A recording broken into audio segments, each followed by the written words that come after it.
užsibaigė su 2030 berods paskelbimu Vytauto didžiojo metais, paminint mūsų didžiojo kunigaikščio 600-asias mirties metinės. Ar viskas tvarkoj su tokiu sprendimu švęsti mirtį mūsų didžiojo kunigaikščio?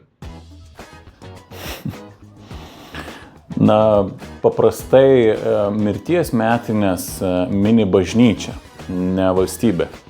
Tai čia yra toks klausimas ir aspektas, bet jis yra tik dėl to, kad visi prisimena, ir apie tai yra daug, kur ir istorinių šaltinių ir panašiai, visi prisimena tarpukarį, kuomet buvo švenčiamos 500-osios Vytauto didžiojo mirimo metinės.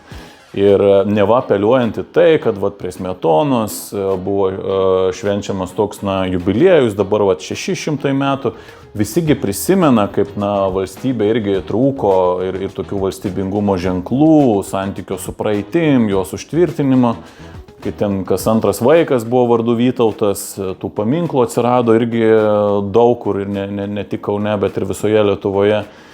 Bet, iš tikro, jeigu, čia tokia labai įdomi situacija, tai viena vertus tai yra mirimo, o ne gimimo metinės. Antra vertus, tai yra situacija tokia, kad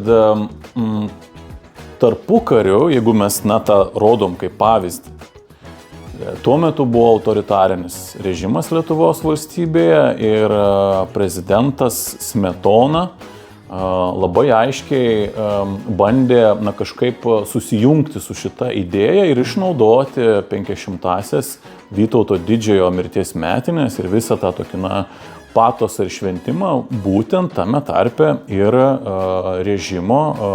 savo režimo įtvirtinimui.